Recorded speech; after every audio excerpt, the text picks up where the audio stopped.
my secret. Just do something that ain't nobody ever done before, but make it sound like something that's always been there forever.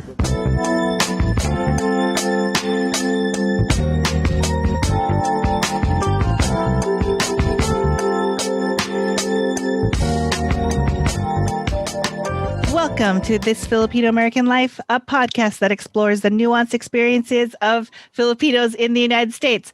At iba pa, my name is Elaine Dolalis, and I'm joined by my fellow host, Joe Bernardo, and special guest, Kat Carrido Bonds, and Mike. Producer Mike. Yeah. 2021, baby. Welcome to 2021, where shit still continues. More of the same. Fudge this year. As of recording, it's the 14th day of 2021, and we've experienced what, you guys? A coup, more COVID death, and a lot of personal loss. So it's great. Second impeachment. The second impeachment. Man. So yeah. That's a lovely and not depressing intro that's brought to you by the TFAL episode, Rebecca Saklolo. So thanks, Rebecca, for joining us. Thanks, Rebecca. Yeah, we're not thanking you for the year so far, but thank you for being a supporter. Yay, Yes. Rebecca. You'll notice that Ryan Carpio is not here, Mr. Food Appreciator. But Kat's gonna fill in for Ryan. It's a big seat to follow. Indeed. Hi, Ryan. Oh, God, that's why. Oh, jeez. Yes. Hi, Ryan. Or I could pretend to be Ryan. Can you? Hi, I'm Ryan Carpio. I troll Laker fans all the time. Hey Joe, how come you haven't invited me to your wedding? Wait, no. Hi, I'm Ryan Carpio. I wish the Clippers were just as good as the Lakers. How many rings do the Clippers have? 0. Crickets. Ryan's not here to defend himself. Too bad. But Ryan, we do miss you, and we'll see you soon. Yes. Okay, so what are we talking about in this new year, Joe? What is the We are going to talk topic? about. Well, obviously, we had a really bad 2020, right? Everybody had a bad year. Absolutely. Some more than others. But I think, in the new year, you try to kind of purge stuff, right? Purge all the bad jujus, and try to get, clean up, try to get rid of stuff. So we're going to talk about purging in the kind of Marie Kondo sense, right? I don't know any of these What did words. she say? What's her tagline?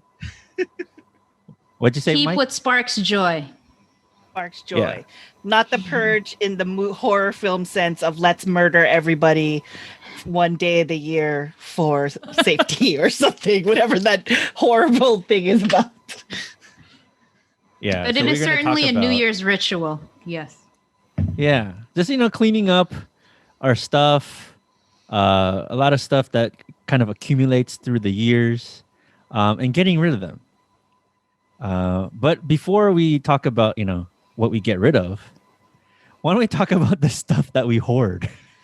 Oh, so I just want you to know, in this Zoom world, in March when I first got it, I didn't give a shit about who saw my office, right? Because I was like, whatever, I have nothing in here. There's nothing in my office. I was getting it situated. And so it was nice and clean, March 2020. And then as the year progressed, it is no longer clean. And I have relied on the magic of Zoom backgrounds to hide my color. No one can see how messy anything is because I got this fake background. I have everything in here. What's mine? My thing is notebooks and books and office station and supplies. That's mine. That's what I hoard. Like when Muji decided to go out of business, I bought a lot of notebooks, and by a lot, I mean 70 notebooks because they're my favorite notebook. Oh my God, I'm not knowing. Muji went out of business. Well, their stores are girl. closing. Their but stores they're are closing still in the online US. business. Yeah. So Oh, I freaked man. out going, I love these notebooks. I bought a butt ton of them, and now I'm fine. But you know what I'm still doing? I'm still buying notebooks because I'm a hoarder. How about you, Kat? I would say notebooks and office supplies are a thing as well for me. I would also say makeup. I've kind of slowed down a little bit, but makeup and skincare, I love. So that's what I hoard. So I need to I need to organize it, and I do need to get rid of some stuff because you're not supposed to keep makeup forever.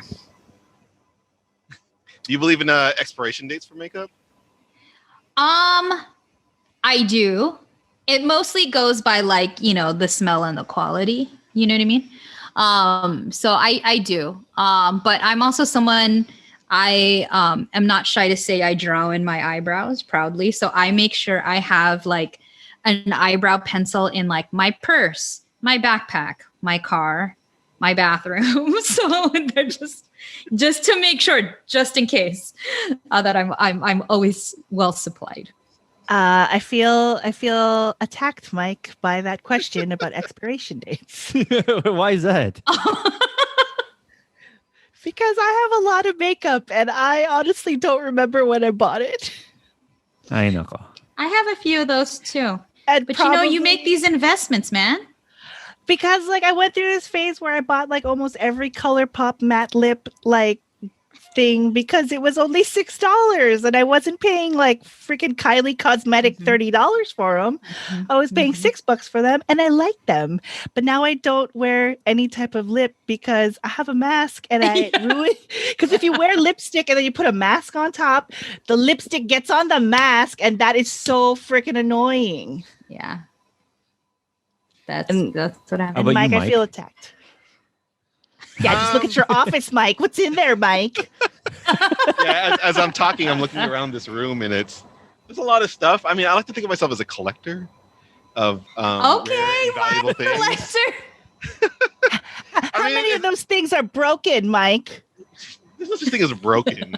I mean, I it's funny because I have this weird line, right? There's certain things where it's just no, I refuse to have these things because they take up space and we don't need them, so I'm gonna throw them away. So the second something food-wise expires in the trash, I don't like having plastic containers, so I threw away all of our Tupperware and food containers, and it's we can keep glassware. Look. See, look at them, Mike. They're You mad. threw away your Tupperware? Oh my God. Mike said that to my tita. Mike said, I throw away all our plastic Tupperware. And my tita turned around, looked at Mike and said, not for warming up. You don't warm it up. You just keep it to hold those things. And Mike was like, no, I just throw it away. And my tita looked like she wanted to murder him. It's because it's those containers you get when you get to-go food and it's those plastic things. I'm not gonna keep that around the house. It's trash. What? Anyways, so certain things I'm very much a very it's gone. If there's no use for it, it's in the trash or we recycle it. Whatever we need to do to not have it take up space because we have a small space. On the flip side of that, there's a lot of things where it's just oh, I don't mind having 4 VCRs and 3,000 records in this tiny He's 12 not lying. room. Wait, 3,000 record? Yeah. Yeah, in this room. sounds Yeah, about in this room right. alone, I mean, I have a 4x4 Expedit and a 2x4. Ask Mike and a how bunch of many crates. ask Mike how many Laserdisc players he has. Laserdisc, bro?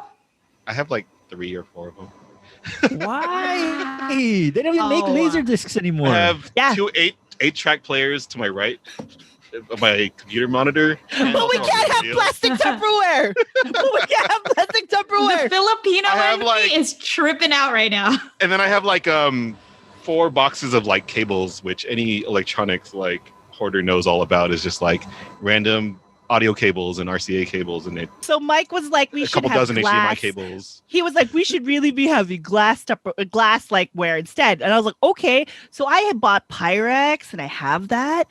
But then, sometimes you go over to someone's house and they give you food in their like Ziploc Tupperware. What am I going to do? Am I supposed to throw that away? Who Yes. throws it away, Mike? No, I you do. keep it. Yeah, and you send it back with food in it or something. No, dude. Wow. He just throws it away. I mean, I don't wanna to get to the me, point in my if it life gets where I go into- really soiled. Yeah, I don't want to get to the point in my life where I go into the freezer and find like the Cool Whip like tub full of like bagoong or something. Like I don't want to live that life. I hated that growing up with my family, and you're just like, oh my god, there's like ice cream. It's not ice cream. It's something gross, like frozen dinuguan or something. Like I'm not about it. Not about it for things that are not his things.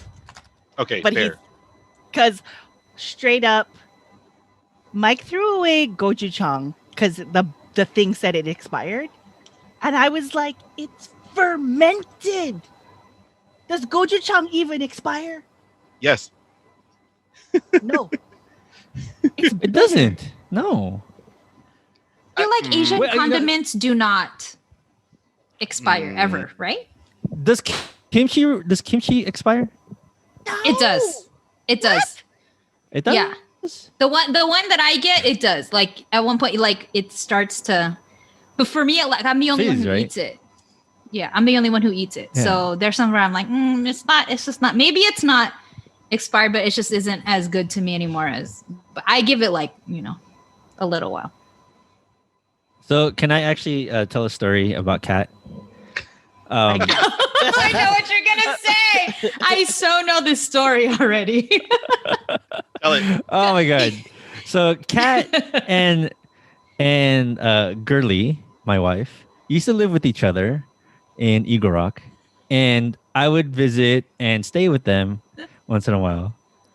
And my favorite thing to do when I was staying with them was look in the fridge and look for styrofoam or plastic containers of food, because I know Kat totally forgets about them. And I just love eating them. And I asked would Girly, never "Hey, Girly, finish can my I-" food. Never. I would ask Girly, "Hey, Girly, can I finish this?" And she goes, "Yeah, don't worry. Kat doesn't remember it's there." I really don't. And I used to eat so expensively all the time. So it was the Wait, best, especially you would when I eat was the still a food? grad student. You'd eat the food. Yep, but he you would eat throw the it. container away? Say that again, Mike. Did you throw the container away afterwards? Yeah, if it's disposable, yeah.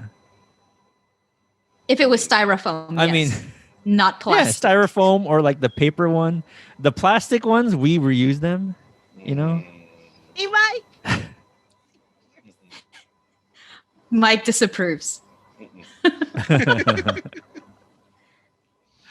I mean, So Mike kind of alluded to this, in his response, but he said he didn't like how he kind of grew up with, with the Cool Whip containers in the freezer, stuff like that.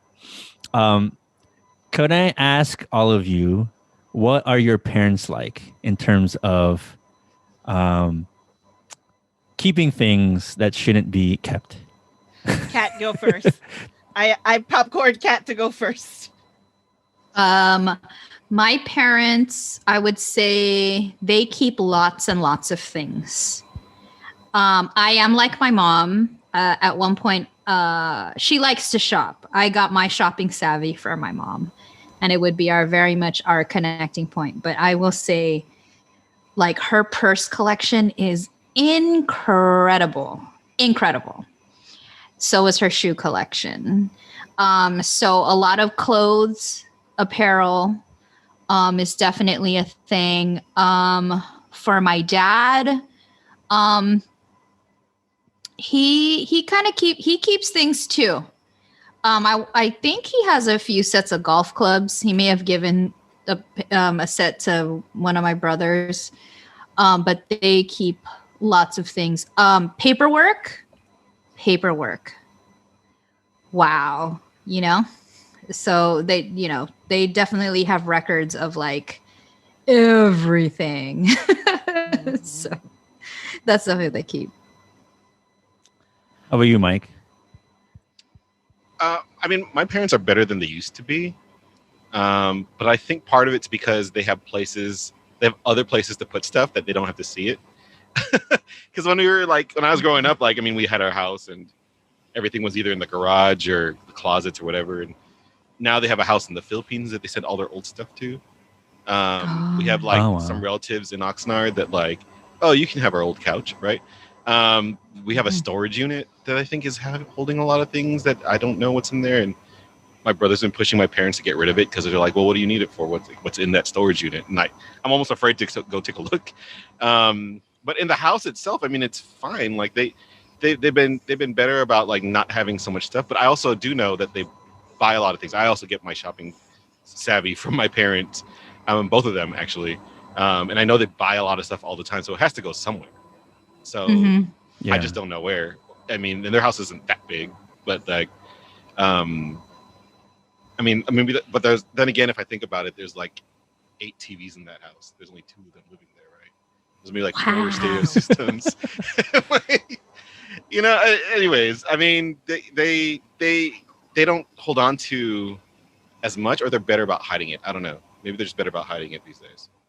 They have a place to put it. They like send it off. Yeah, maybe that too. Can they put their cars in their garage? One car. Yeah. Okay. Well, okay, and their defense, I guess, they turned the other half of the garage into like a little living room because they also had an extra futon. Because they had an extra living room set. Yeah. Okay, so when they replaced it, they put it. Wow. And they created a garage. Yeah. No, I know some Filipino families who like their garage is basically just storage and like they can't put their garage in there, or they can't put their cars in the garage. Mm-hmm. That's my tita Sisa. That's my grandma's house. Garage is like that. And then Mike knows because we were doing this, but my parents' house is a hoarding house, and we're in the middle of cleaning and purging it because I will share this. I'm comfortable with this. My dad died last month. So now I am in the process of cleaning out my parents' house so that we can, get it ready for whatever the future holds. And it's hard because they had held on to everything. Like there is 40 years worth of shit in that house. Mm-hmm. Like the original stereo is still there from 1982 when they bought it, or whatever the hell it was. And like they have everything. No joke. And there are boxes of documents from like 1985 that should just be shredded, but they're just there. And so now I'm at this point where I will most likely end up taking the next few months to just clean it out, donate things. In my mind, I'm thinking, should I buy an industrial shredder? Like, that's where I'm at. Like, because I don't have the luxury of going to work where I would have done that, like going to work. Because on campus, there is always an industrial shredder somewhere that I could have just tacked. But I can't do that now. So I'm like totally debating on buying one. Wow. Yeah. What about you, Joe? What do you hoard? Swords? Don't tell Girly. Why are you gonna go there? It's funny. That's a story great. for another time. But I do, I guess, collect books. The things I hoard, I feel that it's something that. Well, I'm a historian, right? So like sparks joy. The things that I hoard are things that I want to pass on to the next generations, right? So I already imagine, when I pass away or even before, I want to set up an archive at a university to have all these kind of, all the stuff that I collected throughout, my lifetime. That really tells us. God, I love that tells it. a story. Joe Lection. That tells a story of, basically Filipino Americans of my generation or something, right? Oh my God, that sounds awesome. So like all the stuff I collected for my dissertation, all the stuff like I have like almost every single issue of Filipinas magazine. Oh my God. Wow. Yeah, do you remember? That's do you remember cool, though. Flip magazine? Yes. I do. You have that? I do. I have the issues to Flip magazine. I have flyers to old parties and like That's amazing. flyers. I have like all the friendship games T-shirts that I had. Oh God. Okay. No, But I'm anyway- just Laugh kidding. at No, that? that's cool. I shouldn't laugh at that because and I have some of mine. that's- Yeah, and then just stuff like that really tells the story of Filipino Americans of our generation. I want to put in an archive so then future researchers can find out what's going to happen, or if not find out, but can find it, and when they do their research and kind of understand our history. A million years from now, when robots take over. Yeah, I did say that in the interview, but yes. No, I'm just thinking. No joke. Can you imagine? Like some historian is going to be doing research on 20th century flyer parties, and they're going to find a flyer and they're going to be like, what was their obsession with butts and booty shorts? Why like, wow, the late 1900s were very misogynistic. Why did they have this? Well, That's exactly yeah, it. totally. How many groups are called ladies of something something? Why does everything say tribe after it? Why is every initial like 3 initials? See but they will answer you will have answered all of these questions in the future for the future. Joe, But it's not okay.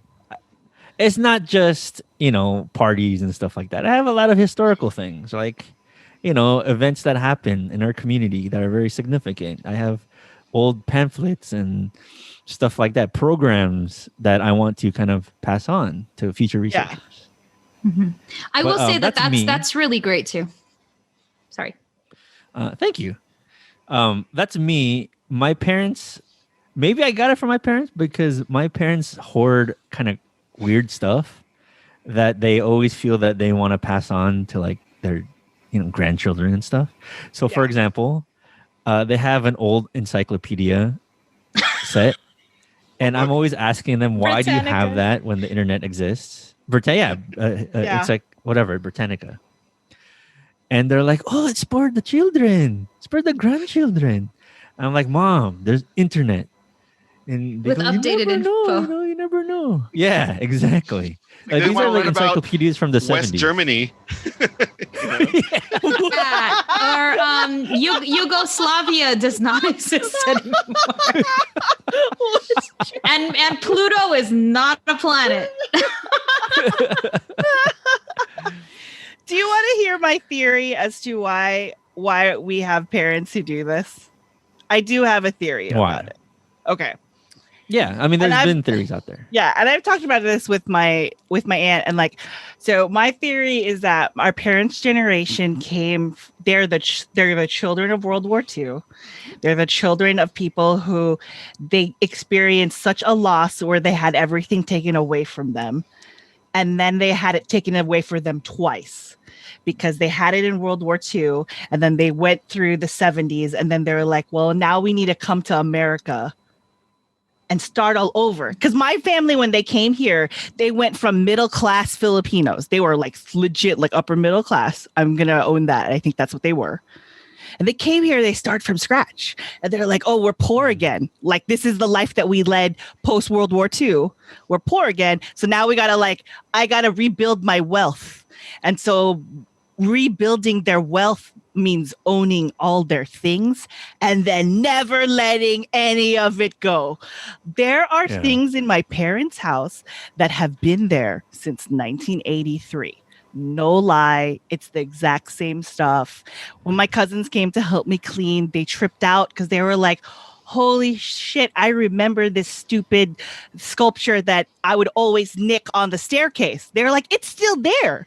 And like, I didn't even think about it because I had gone like blind to it when I'd come over. Because I was like, it's just there. This is all their things.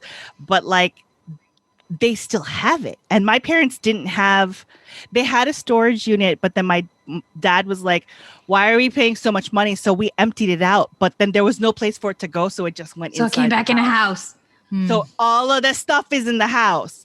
And like, I know a good number of it is my stuff from college.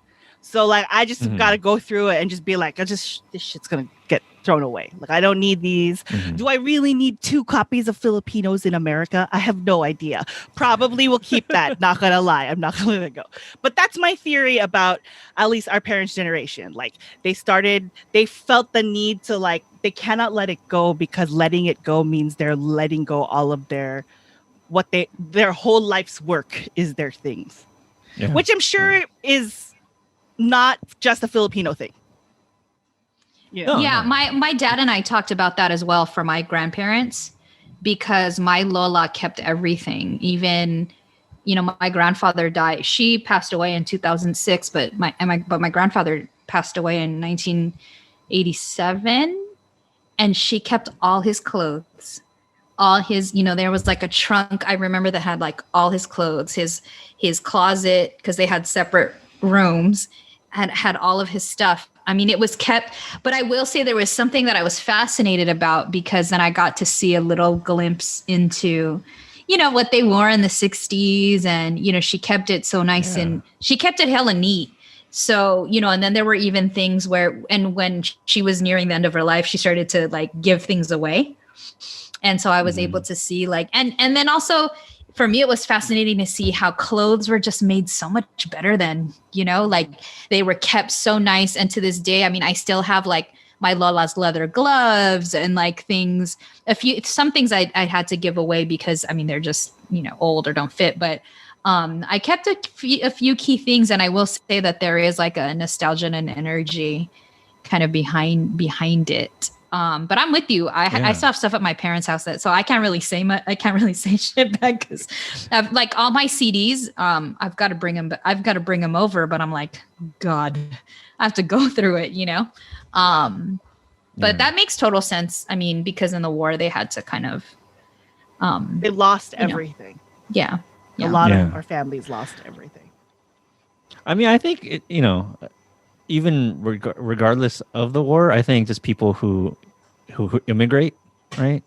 Who aren't necessarily the most well off, those who come from more meager backgrounds, like they do tend to keep things, material things. I think the reason why a lot of people hoard, I don't want to say hoard, sorry, that might be pejorative, but keep a lot of stuff is to avoid a lot of risk, right? So like, for example, when I said to my parents, why don't you throw away the encyclopedia? They're always like, well, you never know, right? So that was always their thing. You never know. So like what drives people to kind of keep a lot of stuff is kind of the same, kind of mentality about like, in case something, disaster or calamity strikes, or in case like your economic or war, for example, if that case, in the case that happens, then, there's nothing else to eat. You got to rely on the stuff that you have, and those who are, I guess, wealthy enough, right? They don't necessarily like need to keep a lot of stuff because they can afford to like shoulder that risk and buy something extra to fall back on. But I think that mentality about like coming from a lot of meager backgrounds, that you really have to keep a lot of material stuff is in case shit, right? In case shit happens. Also too, I think it's a matter of like, you work so hard, whether it's from nothing or not. And one of my friends who's not Filipino, she had said in her family, her dad would say, you're not rich until you spend it, until you see it. Right. And I thought that was an interesting concept. And that's the thing, like for myself, who's going through the New Year's kind of, cleansing and tidying and purging, if you will.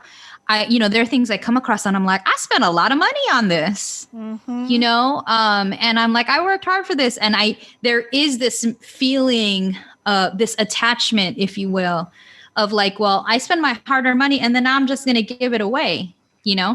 But I will say I learned in business school where, capitalist thought is once you have it and it's served its purpose, it's a sunk cost and it has no more value. Right. So you have these like kind of conflicting kind of things. And in consumerist society, or in consumer economy, it's very much, if it no longer has value, you get rid of it. And then because you can always, and so it's this thing about resources constantly being available. Now we know that that's at an extreme level, that's exploitative, right? Because you can't be expending all the time. But I think that's where, it was a source of, I think this is how resources grew for our communities, right? For immigrant communities, is you saved, whether it was money, the stuff, because you were going to send it and you were going to utilize the hell out of this resource. How many times have we sent stuff back to, to the Philippines, or you remit, right? That's totally a cultural thing. So so there's definitely that attachment to your hard work, to the things that you have. Yeah. I do think too, it's easier when it's not yours, right? Like the stuff I'm doing where I'm cleaning my parents' house, like I can easily make a call on things where I'm like, this is just garbage. I don't need this shit. We're going to throw it away. Right. But it's weird. So like we're beginning the purge and like legit, Mike, how many of those freaking Danish cookies containers did you find? Oh man, like 2 or 3 dozen, it felt like. 2 or 3 dozen. And they were all empty. And they're all empty, and they've been saved over the years.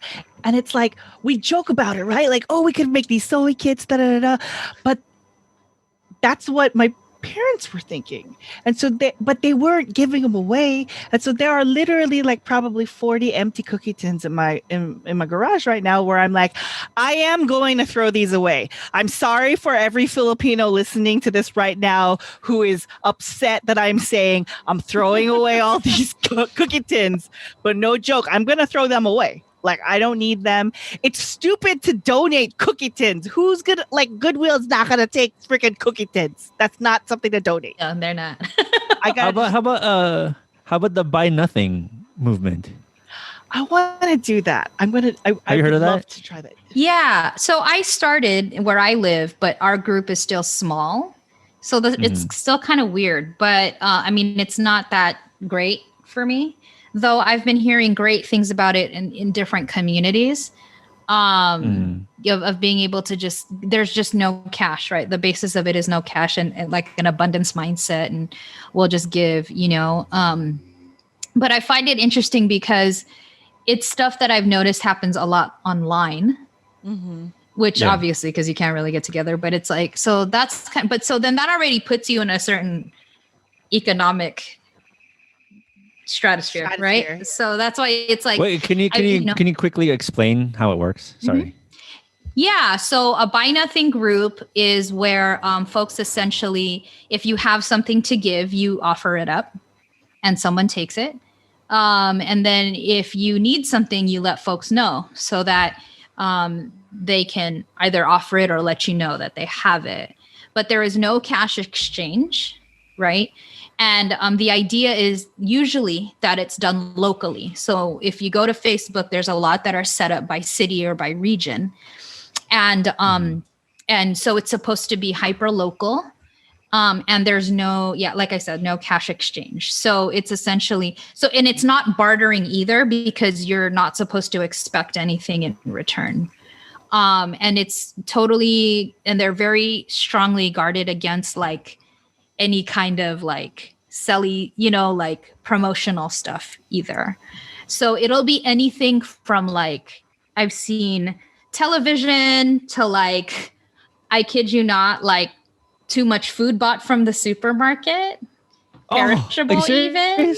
Yeah, like there was someone on my buy nothing group that was like, I bought too much lunch meat. Does anyone want it? And then you say, and then some people be like, yeah, I'm not far from you or whatever. So I think it's this way of also like, you know, the way you used to be, I guess it used to be back in the day where it's like, do you have extra sugar? I need sugar. So here's some sugar. I don't know. But yeah, so that's kind of a bit of a rundown of how my understanding, you know, granted, I'm very new to it. So would love to, you know, hear from the folks, you know, who are experts at it. But I hear good things. So, Mike, you can give away your laser discs, players. He's like, slow down, Joe. My precious. You know what? Honestly, though, like there's stuff that I will just give away. Like Mike has given away televisions. Yeah, all the time. Some of our friends and guests on the show have old televisions of mine. I mean, there's certain things where it's just like the things that I tend to hold on to the most are, you know, as we've talked about, are probably the things that are the most, in my definition, most nostalgic and the most like, you know, maybe theoretically has some historical value, whether or not it's actually true, who knows. But yeah, there's certain things where it's just like, you know, I have, you know, I got I was gonna give my friend my PS4 because like she was like wanted to play some games and she's like, well, I already bought one. I was like, well, I was just giving it to her, you know, because I wasn't using it anymore, you know. And we do have like, I have that bad syndrome of upgrading things like every year or so. So it's like, oh, my old laptop, like, you know, sometimes I would give it to like nonprofits that I've worked with, you know, or sometimes I just give it to like cousins or, you know, nephews, and it's like, you know, there's certain things where it's just kind of like, you know, it's like you were saying earlier, Kat, like sometimes it's just like a sunk cost and like it's not like I'm going to recoup anything from it. And so like, why not just give it to somebody who might need it?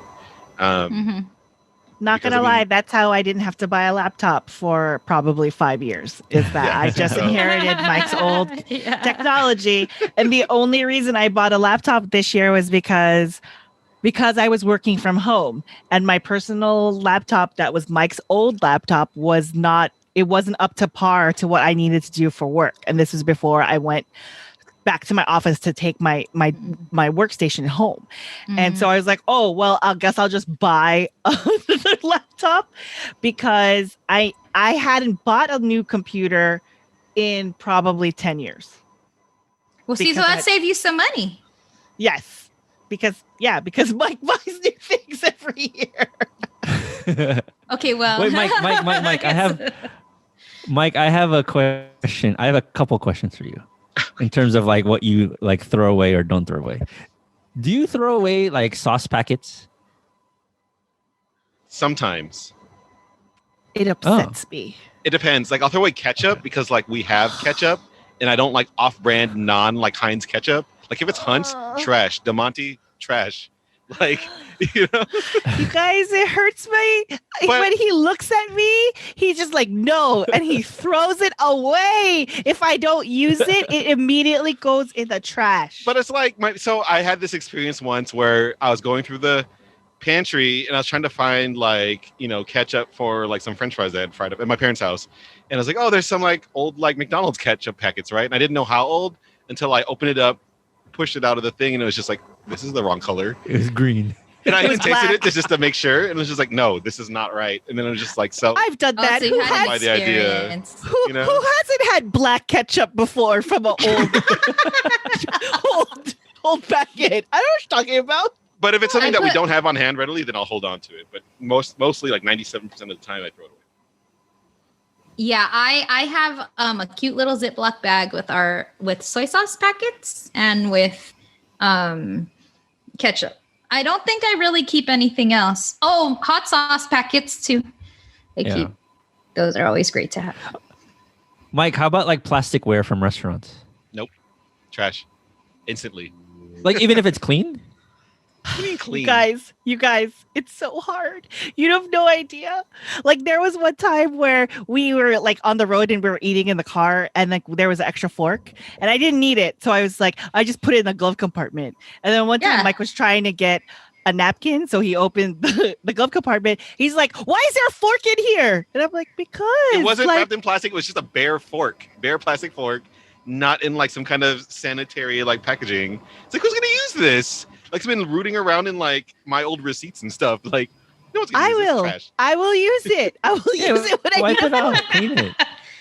Nope. But you did say the napkin thing because that's what I was gonna ask. You Y'all always keep your need napkins in your I car, have, right? like, sinus issues my whole life, so I mean, I just need napkins on hand when I like sneeze in the car or whatever. I just need to blow my Yeah. nose, like, Yeah. or Yeah. wipe my face because I'm a habitual napkin user. So napkins. Who are has cool. real tissue in their car? Real tissue in your car, you're a serial killer. You're supposed to have 5 inches of napkins from every restaurant that you've ever gone to. Yes. You know what? That's I like a do Wendy have. napkin. I do have it. I do have a Kleenex box, but it's hella smashed because it will never stay. So I have it in the back. But I also have napkins. But I will say, due to not being out so much, I actually don't. My napkin supply has kind of depleted a little bit. Yes. Oh, same. Yes. Same. Same. Yeah.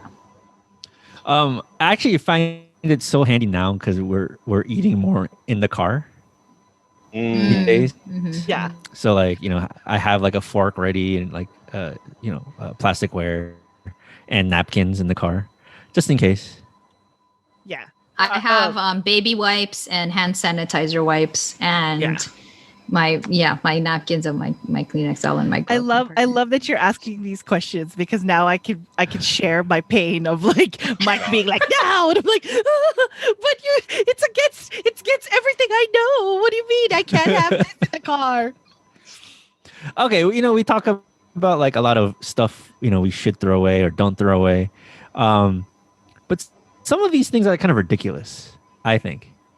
For like the old encyclopedias, for example, like I just don't think that's reasonable. My parents also have old magazines that they intend to give to my brother for his dental office, but they never do. And they're from like the 90s and stuff like that. I was gonna say they're from the last century. Yeah. But do you So, think the encyclopedia is because because they No. spent a lot of money on it? Perhaps. But sunk costs, they're right? just sitting in the garage.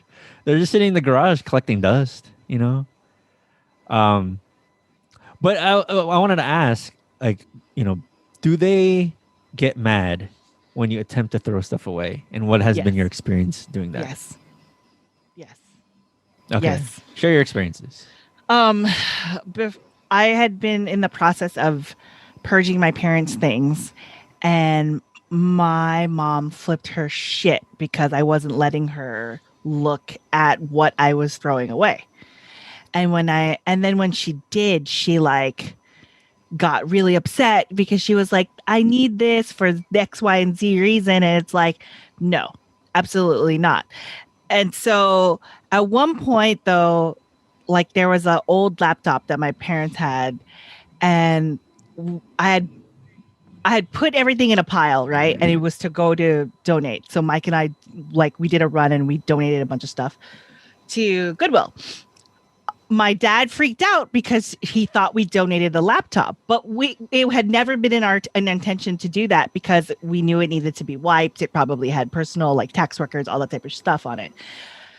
My dad freaked out and thought that we had donated it, like went to the Goodwill and like looked for it, all these things. It turns out my mom had like moved it to a different area and hid it and didn't tell my dad. And then ultimately we found it. So it was a relief because I was just like, oh my God, like what have I done? Like my like efforts to help them and clean them, I may have jeopardized their identity by like donating a laptop. Like ultimately at the end of the day, it was fine. We had it, right? But I felt like this massive amount of guilt for like even trying.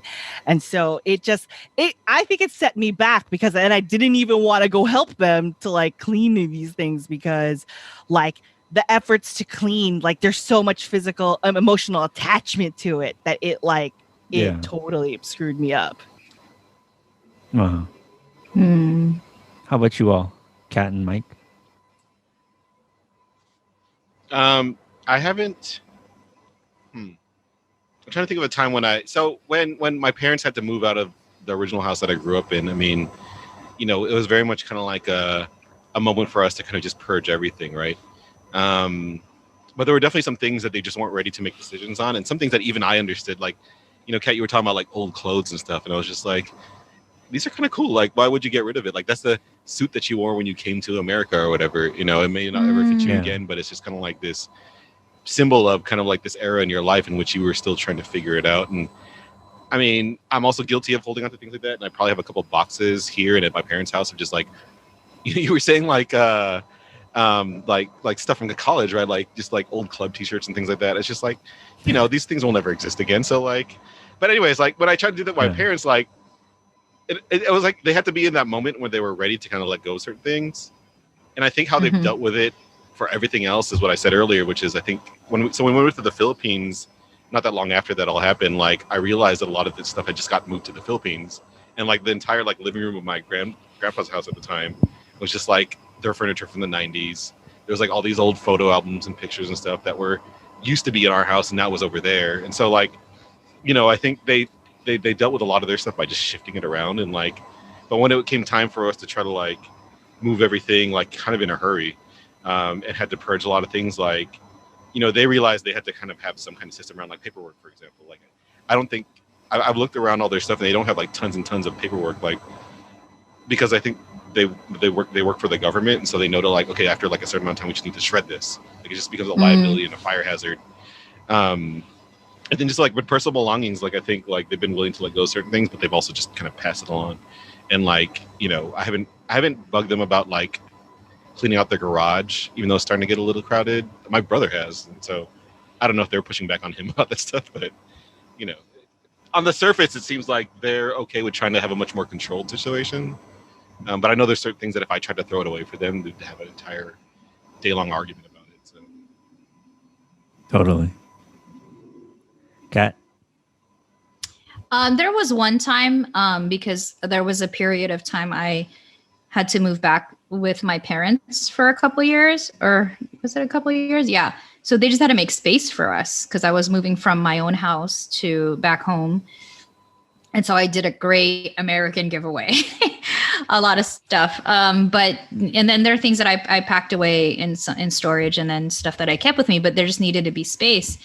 And so my best friend, she's good at organizing and stuff. So she helped. And I told my mom that I'm like, you know, we need a couple rooms, so things need to clear out. And so she agreed. And I was very impressed. I was very impressed with my mom's ability to be like, okay, so, but we had to do is we cleared out. My brother had, you know, lives in San Francisco. So there was an extra room. So we like moved things out of there, but you know, there was also purging involved. But there was like a whole room for storage. And then there was some stuff for my dad, like neckties and stuff that he hadn't worn in years. And you can tell. And then there was a couple like figurine. I remember there's like a couple like statuettes or something. The Ladro.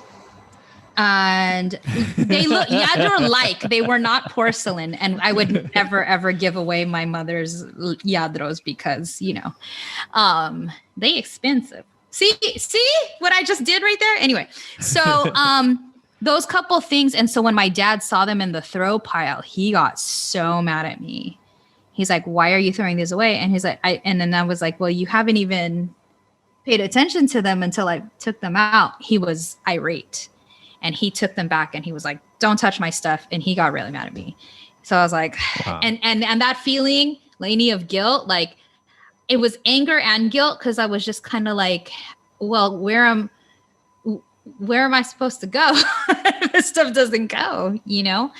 And then, you know, and then since I, you know, moved out, then he now has his like office / you know, man cave, and my mom has her, you know, her mom cave too. But they, you know, they kind of have a roomy house, so they're able to keep a lot of stuff. But yeah, I remember that time, like they got mad at me. He got real mad at me. So after that, I was like, you know what? At that point, I backed up because I was like, you know, it is their home, you know, so I don't really have the ultimate say. And there are a few things I do need to pick up from them. So yeah, but it's a big emotion. It can be a big emotional thing, you know? Oh, totally. I think the only time I get kind of annoyed with my parents is when things are just very ridiculous. Like there's this one room in the house where there's like seriously like 6 mattresses. And like, well, what are you gonna do with all these mattresses? Like I just don't, it doesn't make sense like for them to keep all these things. And you can't, it's basically there's like a tunnel to get through the room to go through like, the actual like drawers or whatever, the closet. Like you can't move around because all these mattresses in the way. But I guess I just chicken out and I don't confront my parents about it. I tell them like you should get rid of them. They said no, and then that's it.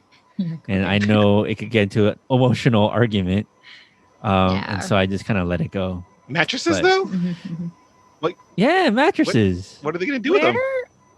Yeah, that's what I'm saying. Like I have Princess no and the idea Pea. It's gonna be like Princess and the I know what Pea. to They're gonna say. put a pea under the mattresses, and then I was envisioning a whole tower like that. Yeah, like are they gonna test? No, seriously, like, it's like your it's like when grandchildren I to see stand if, up. like, When they're I stand royalty? up, it's when I stand up, it's to my height.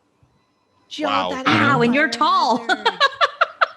Yeah. That's a fire What's that, Lane? hazard. Yeah, a lot. I think a lot of Filipino American households are fire hazards. So Yes, absolutely. Yes. What'll they think if we send Mary Kondo over there? Yeah. no, I mean They're gonna I think kick her a out. lot of the lot of criticism about Marie Kondo is like she doesn't understand that experience or that kind of attachment, emotional attachment that people have to stuff, right? And it's very privileged to just throw away things. Yeah. Throw away. I will things, like say you said, though, like, in reading her book, sorry to interrupt you, Okay. but in reading her book, she does say if it's a maybe, then keep it. Because the whole sparks joy thing is definitely and it's not as easy as we think. And I will tell you just for personal experience, like because I'm in it, like my anxiety was on 10 when I started my room. And I have a walk-in closet. And it was to the point where, and also too, it was also neglect, to be honest with you, because I was, working a lot of hours toward, in fourth quarter. And so I just was like throwing everything in there, and when I, started to go through things and, I borrowed the ebook from the library. See, I didn't add to my book collection. Oh, you didn't buy no it. There you extra go. stuff. I didn't buy it. I got it on Libby. And so I would eat and I would scan for when she's like, when do you not want to go on and think? And she does say like, if you were just to discard, that's another issue, because then you're not, you need to think about the emotional aspect. But she does come from, I believe she practices Shinto. Yeah. Which does there is energy or spirit in inanimate things. Yeah. So I will say that did help me a lot with like letting things go. So I have like about I think 5 bags right now with stuff, because I'm just kind of like and what's crazy is that it made me go through like I remember when I would wear something and I remember what I was feeling when I had bought that or why I had bought that. And so there is this thing about confronting yourself. And she does talk about that in the book. And that I can say, I can vouch for that. That's true. You do have to confront a lot of things but at the same time, I appreciate pushing through it because I also realized how much I was spending my time outwardly working or parenting or all these other things that life takes you to that sometimes for me I ended up I'm not a great like organize as you go, clean as you go. I'm not, I will pack things on. I have inherited some hoarder mentality or whatever, but it is not an easy undertaking by any means. I did a Marie Kondo, and like literally I did it because I read an article. Like I didn't even read the book. But I was total Cliff Notes way of doing this. But I did this when I did that. Every time I held an item, I looked at it, reflected, and then I said thank you when I put it in the bag to donate. So I had since COVID and whatnot, at the beginning of COVID, I think I was really good. And then like now I'm just like, gone back to terrible mess of it all. But like, I do want to say, like, if you thank the things for its service and its time, it does feel there's a weird way of letting go. And like 2020, we've had to let go of a lot of things, some things and people too soon.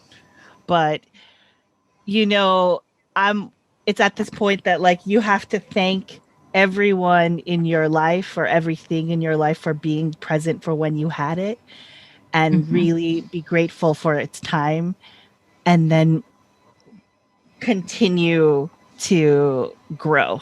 Because 2021 is, yes, some of the same old shit, but it doesn't mean that we can't let shit go. So I think that's Be like Mike, throw away ketchup packets. throw away. But it's also about yeah. it's about making space for new things too. Yeah. Which I think Make is space because for you new do have things. a finite amount of space. Yeah. Yeah. Make space for new things and throw away ketchup packets and not use forks and spoons. Or Right, just move. Mike? Just move into a bigger place. Packets take such a small place, No.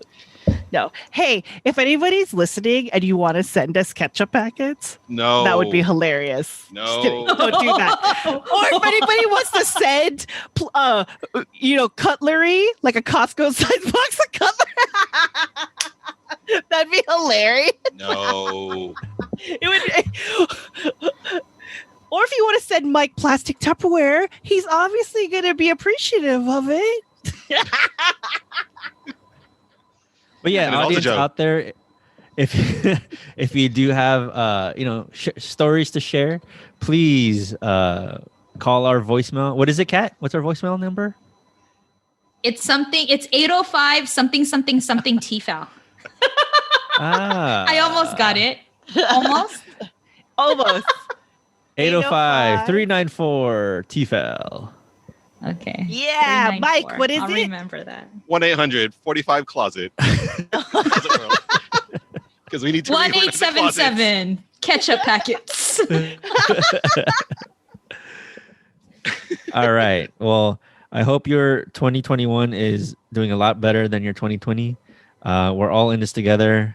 The vaccine is out, so hopefully we're going down the hill this time. We see the light at the end of the tunnel on all the metaphors that you want to use. But thank you for joining us today. Thank you, Thank everyone. you. And Salamat. just remember that even if you've lost somebody this year or last year, you get to still keep them in your hearts. Yay. And that's dedicated to everybody who's lost somebody. Yay. This Filipino American Life is produced by Michael Nailat. Our intro and outro music is by Roger Habon, aka 10.4 Raj. Resident reality checker Girly Colado, legal advisor Rianne Fajardo, and graphic design by Vincent Collyer.